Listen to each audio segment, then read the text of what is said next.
ոտք մրմնջացող և իրեն ճպտուն աչքերով Հայաստանն ապրեցնող Վանաձորի թիվ 8 նախակրթարանի սաներն են, որ տոնում են մեր երկրի անկախության 22-ամյակը։ Տերունական աղոթքին հետևեց Հայաստանի Հանրապետության օրհներգը։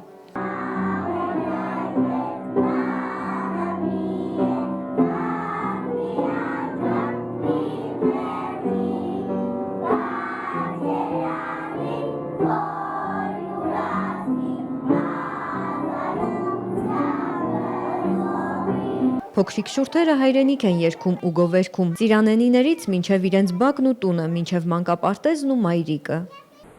Իմ հայրենիքը մայրիկս է, բարեփոխ տունը մանկապարտեզ։ Բալու մեռնել հայրենիքի համար,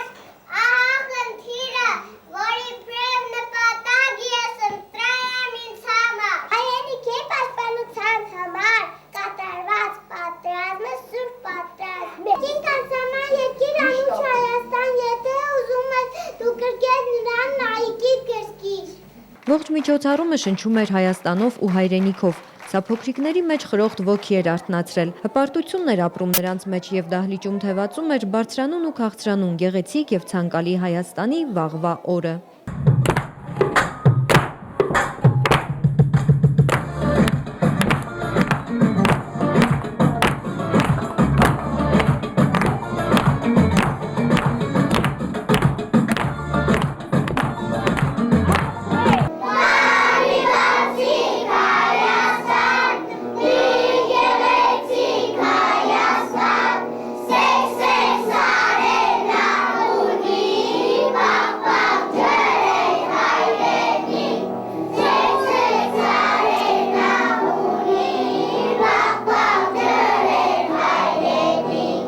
Բիբլիական Արարատի շուքի ներքո փողփողացող եռագույններով զարդարված սաները միջոցառմանը պատրաստվել էին դաստիարակ Սոֆյա Հարությունյանի ջանքերով։ Երգ ու պարի միջոցառման կայացման գործում էլ նրանց աջակցել էին Ռուզան Ավետիքյանն ու Անի Ղազարյանը։ Հայրենասիրություն և հայրենիք փոքրիկները սա էին սովորել և փոխանցում էին ներկաներին։ Նրանցից յուրաքանչյուրի թոթովախոս և շտապողական ելույթը մի նոր դաս էր, որ գալիս էր ապացուցելու մեր ապագայի հուսալիությունը։ Հայրենիքն ու նրա ձեռքբերումներն արժևորեց նաև թիվ 8 մանկապարտեզի տնօրեն Ալադ Արփինյանը իր շնորհավորանք պատգամ խոսքում։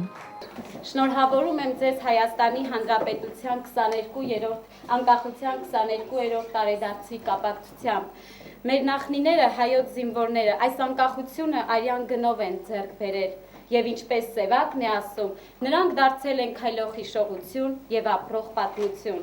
Դուք սիրելի փոքրիկներ, այդ պատմության մի մասնիկն եք, փոքրիկ ծիլերը, որ հետո պիտի դառնաք այս երկրի տերն ու ապագան։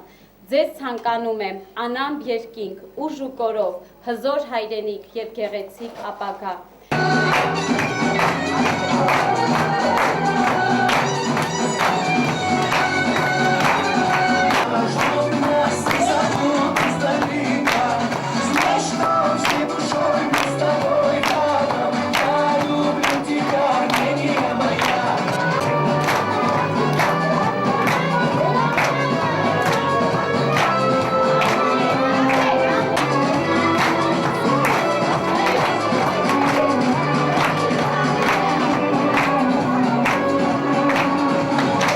Միք հեռուստաընկերություն լուրեր։